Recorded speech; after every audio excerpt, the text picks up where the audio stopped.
Painting for PTSD is the podcast. Today I'm talking about protests.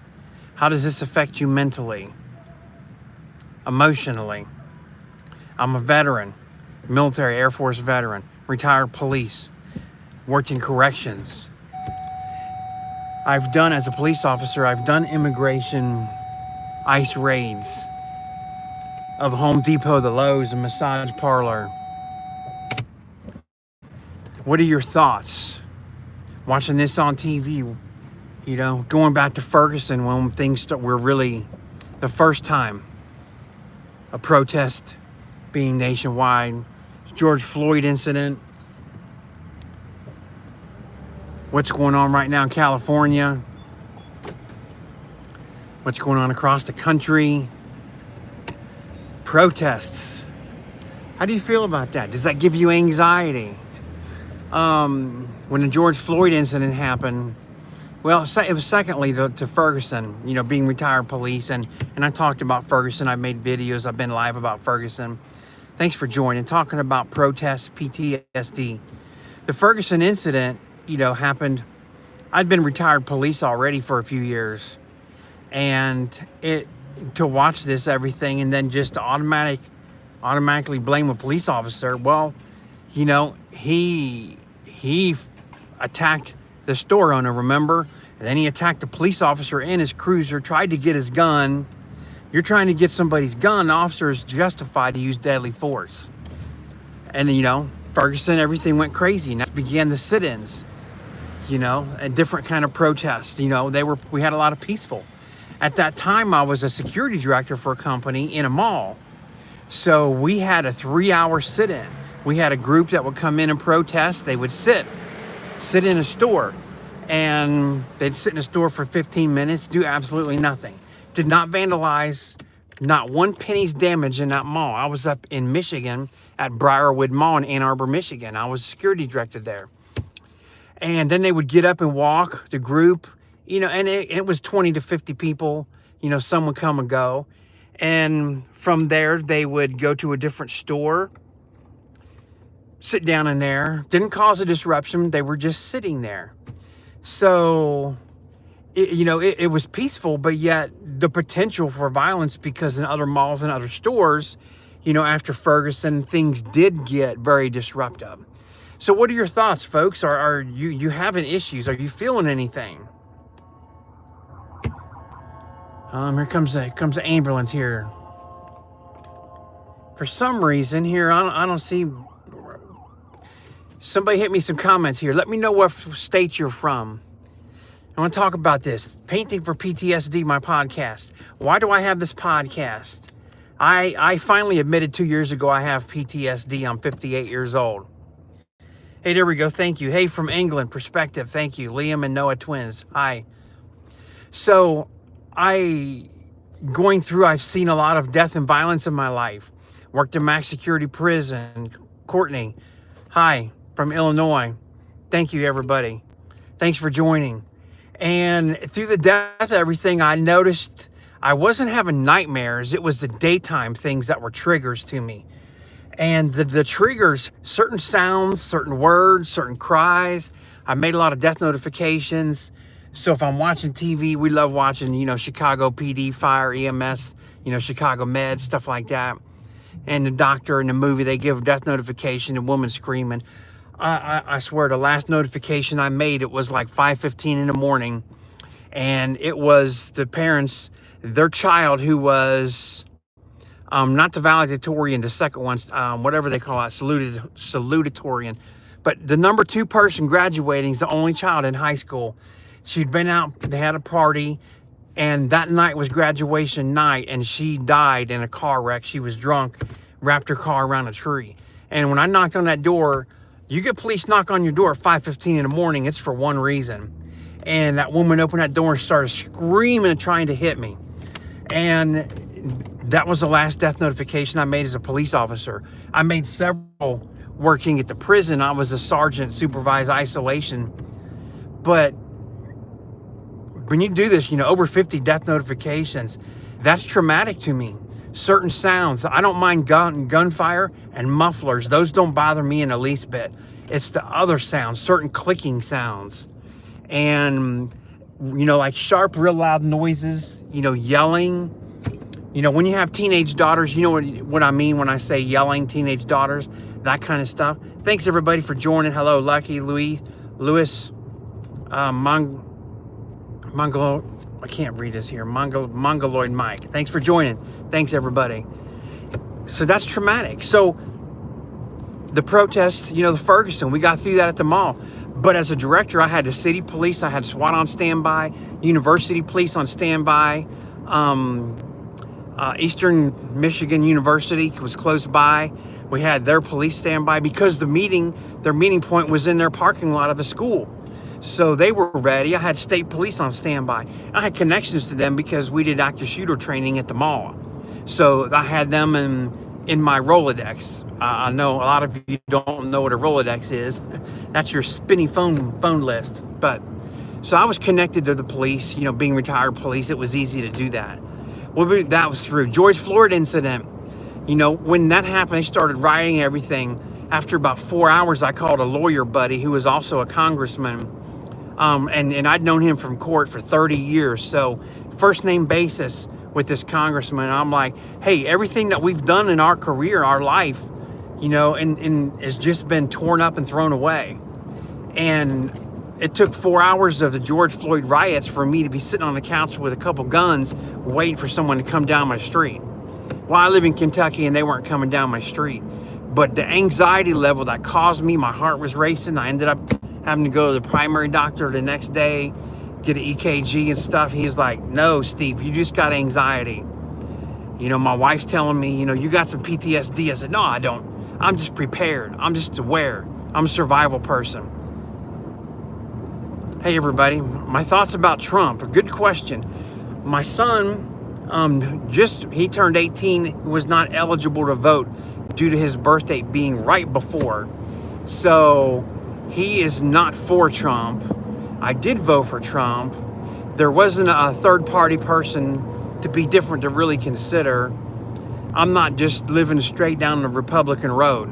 I want one to be what's best. I live in Kentucky. We have a Democratic governor. I like the majority of stuff that he does. He's Governor Beshear. He's a good young man. Young because I'm older than him. I got grandkids the same age as his kids, so I say he's young. He's made some good decisions to help represent our state. So whether his political is the R or the D or the I for independent, whatever, you know. But here's the answer to the question. This topic, immigration, all these protests going on now, the George Floyd stuff. You can't damage the property. You can't tear up Walmart, Target. You can't take away from the food, the diapers, the resources you need to survive your day. That's crazy and that's wrong. It doesn't prove anything. It is against the law. It's not a peaceful protest. You're not going to be heard, folks that are out tearing up stuff and going crazy. You're not going to be heard. So 2028, I'm looking and hoping for options. Here's what I think needs to happen in 28. We need to have somebody that's about 50 years old. You know, I'm 58, not me. Somebody that's in their 50s, that's established, that's got a good head on her shoulders. You know, we need fresh, I don't want to say fresh meat, fresh blood, that's wrong words, but we need a fresh person's perspective. We don't need a billionaire coming in to try and do it. We don't need a financial person to come in and do it. We need someone to come in, you know, some political experience, but not having personal agendas up front.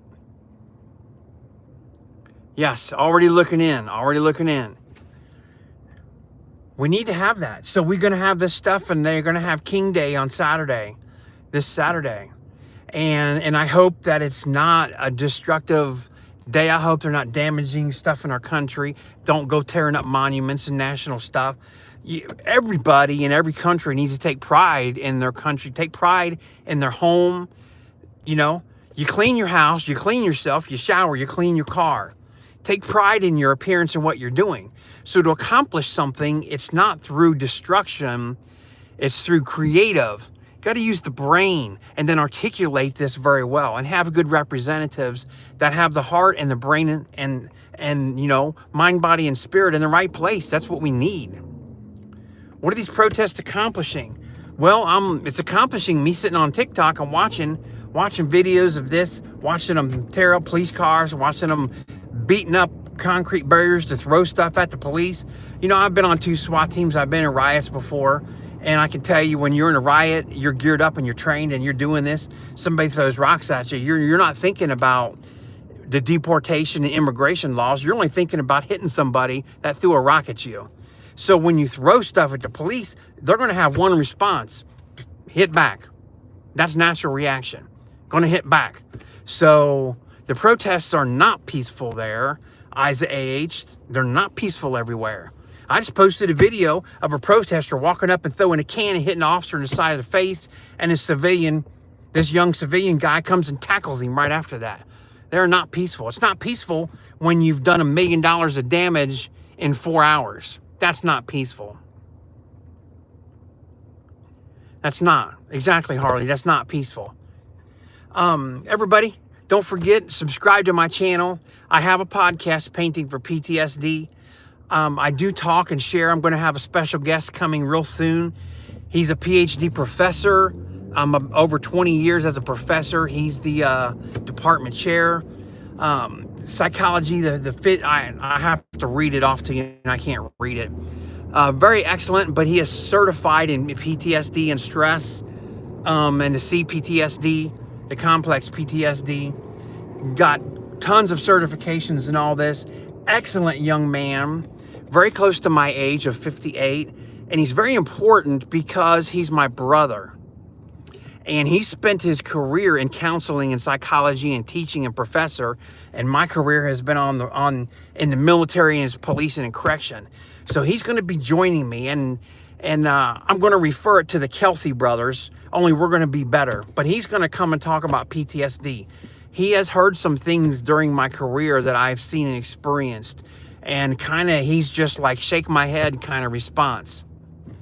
So he's going to be joining me, Dr. Gerald Larson. He'll be joining me soon. So subscribe to my channel, make sure, because I want you to do. And he just got back a business thing, so we're trying to set up something later next week, just getting our schedules coordinated. And don't talk about my tooth there. I'll tell you that in a minute here, James. But he's going to be a special guest frequently on the show and provide just a little bit of kind of clinical stuff. But what I want to do on this podcast, PTSD, make a community where people feel safe. I've had people tell me that they've been kidnapped, they've been human trafficked.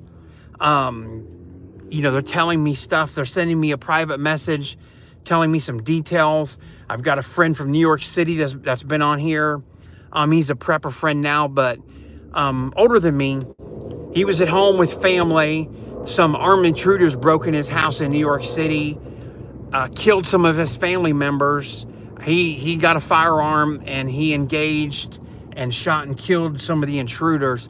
So he's got the double thing where he's seen his family die in front of him, and then he's had to take a life at the same time.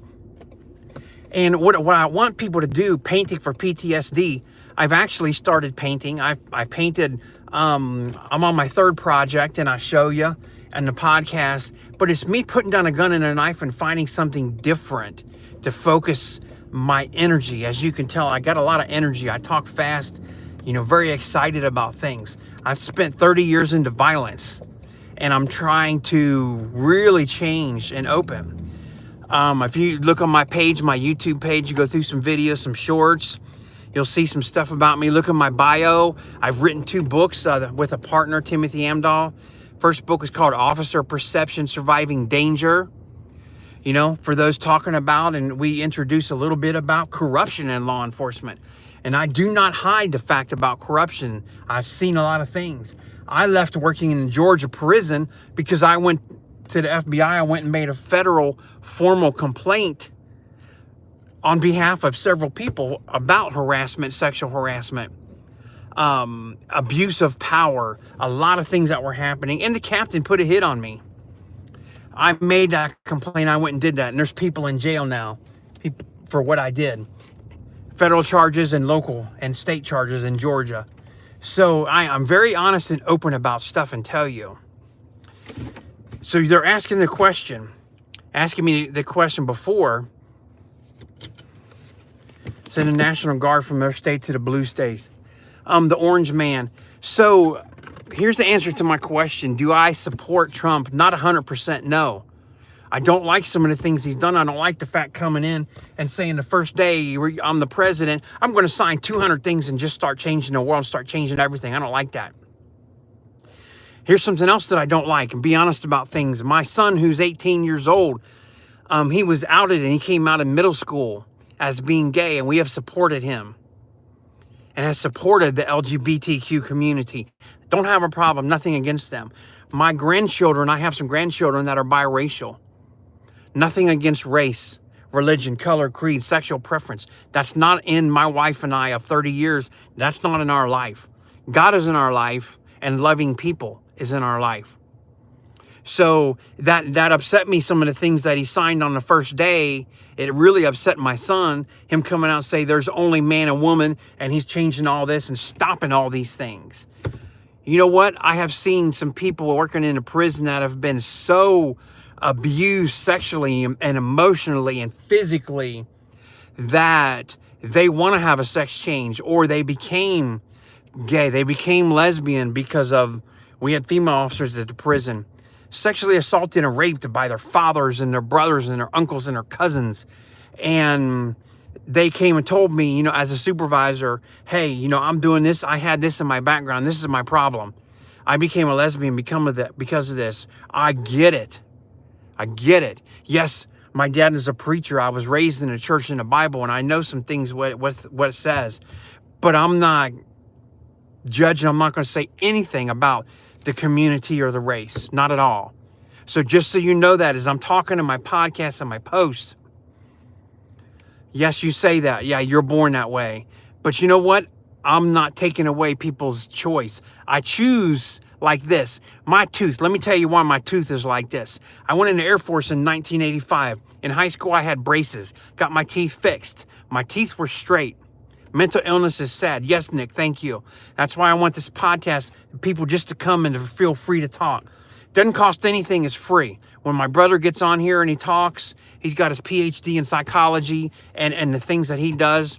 He's going to give a little bit of ideas for things. And I told him, I'm going to be the big brother. You can't go all clinical. This is an office visit. We're not questioning people that way. We just want people. My biggest problem was admitting that I had PTSD and things bothered me, and to come out and say this. And when I said this and then thought about it, 18 months later, like I want to have a podcast and a place that people can just make comments, because people have fake accounts.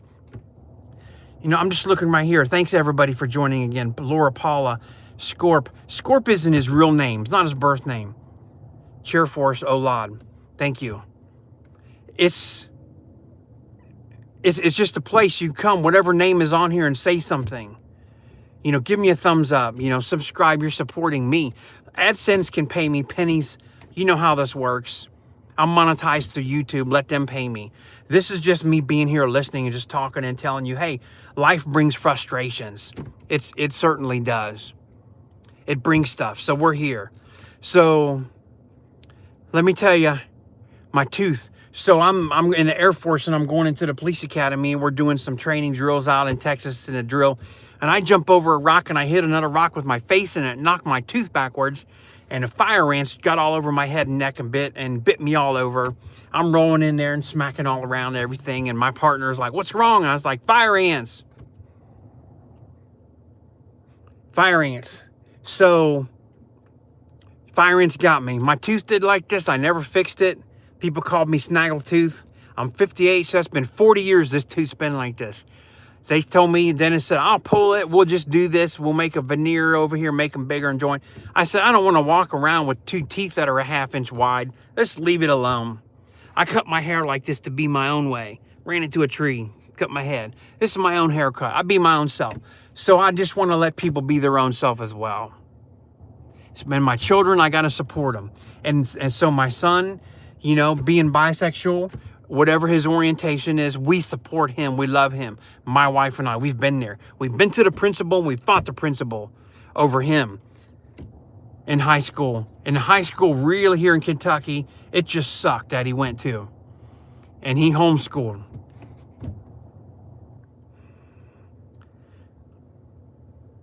What do I think about the immigration stuff right now?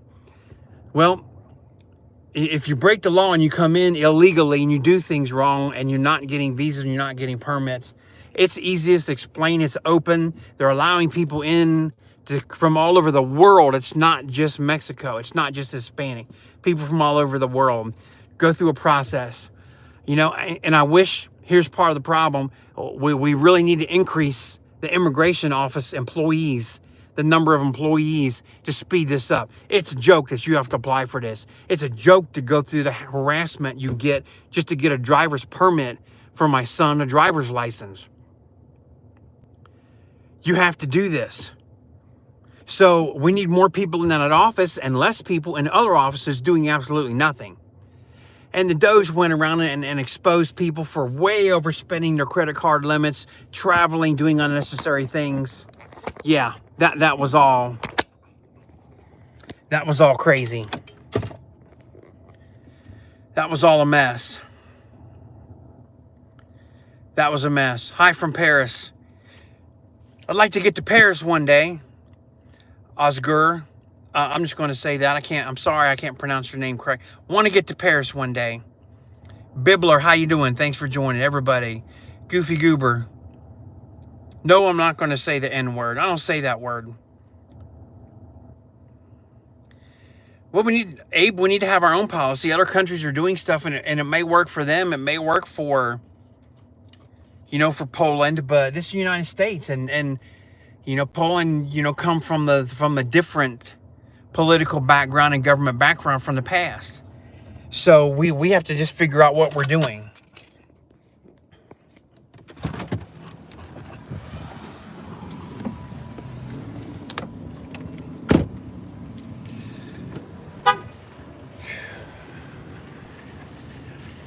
I hope Saturday on King Day that even if there's 20 million, 100 million people walking, they're just walking and talking. Walk and talk. But just remember, if they do initiate, there's going to be somebody there that's going to react. Just keep that in mind. I got to run into the store now. I want to thank everybody for joining today. I'll be back in a couple more days. We're going to talk about a few more things related. Probably covering Saturday night after what's going on with this King Day. I get to run in. Grab some chicken. I'm about to fry up some chicken for dinner. Chicken and corn on the cob.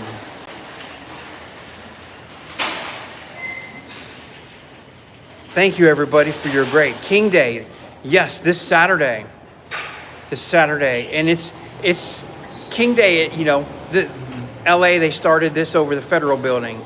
This immigration stuff, the federal building, trying to stop the buses, and then it went from Los Angeles to other cities, and it spread Chicago, Houston, San Antonio. But there are many, many states listed for having marching on King Day. That's what they're talking about, ACN. If you check, you just Google, you'll see what it is.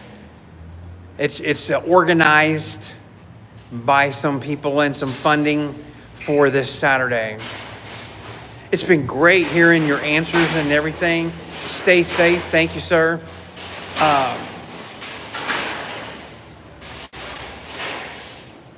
I do have, let me see something here if I can. No, let me see. Now I don't want to hit the button. When I complete this, I'm going to post a link for anybody that is looking for, and I've just ordered my third set of body armor, and it's soft in Kentucky. As a civilian, I'm allowed to have this. It's the soft is thinner. It's level 3A, so it is puncture proof. Up to 308 caliber rifle. I'll put the link in here in a second when I get off. You'll see it in my comment. And it's from Predator Armor, but it's my third set. I have I have hard plate, I have soft plate. Actually, it's my fourth. And then I have one that's a full wraparound that I bought from Point Blank years ago. So it covers the flanks and the sides, and it's stab proof. So I'm going to put a link in there. Anybody interested in some body armor, I ordered this. They still have them Memorial Day, 15% off. Plus you put your email in, sign up, get an extra 10% off. That's 25% off. And I use the Sezzle option, Sezzle, and I'm making 4 payments. What was it? I think $62. The total is $252 because it qualified for free shipping. So 4 payments of $62, and it arrives on Monday. I ordered it last week, so it's going to get here in just a week. And I'll put that link in here for you. So anybody interested in body armor, just follow my link, check it out. You can qualify, get them 4 payments, and don't pay that like $252 up front. All right, thanks everybody. Have a safe day, safe tomorrow. Probably Saturday I'll be back. Don't forget to hit the subscribe button, and I'll see y'all soon. Check for messages here. I'm putting it on now. Thanks and have a good night.